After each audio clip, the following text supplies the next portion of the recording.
ஜனவரி 6 இன்றைக்கும் மதுரை உயர்நீதிமன்றம் ஒரு தீர்ப்பு வழங்கியிருக்கு.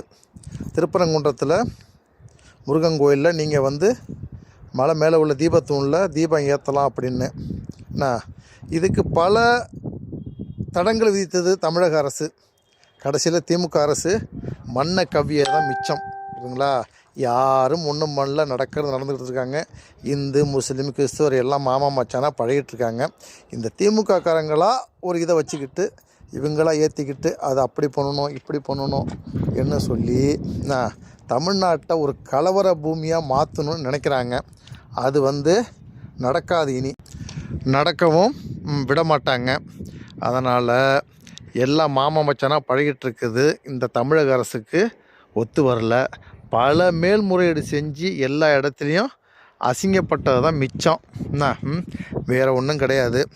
இதனால் இந்தமாரி நிகழ்வுக்கு அவங்கவுங்க மத சார்பாக வழிபாட்டு தலத்தில் போய் மூக்க நுழைச்சி அசிங்கப்பட்டு வீணாக போகிறத இதோட தமிழக அரசு நிறுத்திக்கிட்டா நல்லது. இன்னும் 2 மாதத்தில் தேர்தல் வரப்போகுது, சட்டமன்ற தேர்தல். அதுக்கான முடிவை பாருங்கள். அதுக்கு எவ்வளோ மக்களுக்கு பணம் கொடுக்கணும், மூக்குத்தி கொடுக்கலாமா, தோடு கொடுக்கலாமா, செயின் கொடுக்கலாமா அப்படிங்கிறத ஆராயிங்க. பல விடயத்தில் பார்த்தீங்கன்னா கலவரம் வந்துரும்னு இவங்களா ஒரு கதையை உற்பத்தி பண்ணுறாங்க. எது திமுக அரசு இவங்களே ஒரு கதையை உற்பத்தி பண்ணிக்கிறாங்க. அந்த மத கலவரம் வரும், எந்த கலவரம் வராது. அவங்கவுங்க வழிபாட்டு முறை அவங்கவுங்க வழிபாட்டு தளத்தில் போய் செய்ய போகிறாங்க, பார்த்துக்க போகிறாங்க, முடிஞ்சு போச்சு. இதில் என்ன பிரச்சனை வரப்போகுது?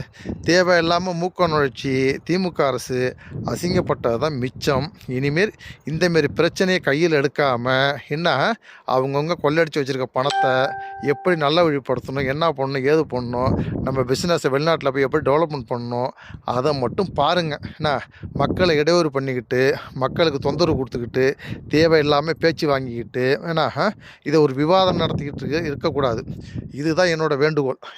இதை நீங்கள் அரசியல் நினைக்காதீங்க, நாட்டு நடப்ப சொல்கிறேன். எவ்வளோ பிரச்சனை நடந்திருக்கு, என்ன நடந்திருக்குன்னு எல்லாமே உங்களுக்கு தெரியும். புரியுதுங்களா? ஒரு இடத்துல 100 ரூபாய்க்கு ஒரு இடத்துல வேலை செஞ்சோம்னா அதில் 1000 ரூபான்னு பில்லு எழுதுகிறாங்க. அப்படி தான் இன்றைக்கி அரசாங்கம் இருக்குது. அதை நீங்கள் மனசில் வச்சுக்கணும். எல்லாம் செய்கிறதெல்லாம் நம்ம வீட்டு காசு தான். அவங்க ஒன்றும் கையை விட்டுலாம் ஒன்றும் கொடுக்கல, கையை விட்டும் செய்ய மாட்டாங்க. நம்மளுடைய பணத்தை எடுத்து தான் நமக்கு தருவாங்க. நம்ம நினச்சிக்கிட்டோம் சரி கொடுக்குறாங்கன்னு. நம்மகிட்ட 1000 ரூபா கொடுத்துட்டு நம்மகிட்ட 10,000 ரூபா வசூல் பண்ணுவாங்க அவங்க. அதனால் கொடுக்குற பணம் அவங்களுக்கே தான் போய் சேரும். இப்போ நினைக்கலாம் 3000 தேர்தல் கொடுக்குறாங்க, பொங்கலுக்கு 3000 ரூபா கொடுக்குறாங்க, மாதம் மகளிருக்கு 1000 ரூபா கொடுக்குறாங்கன்னு.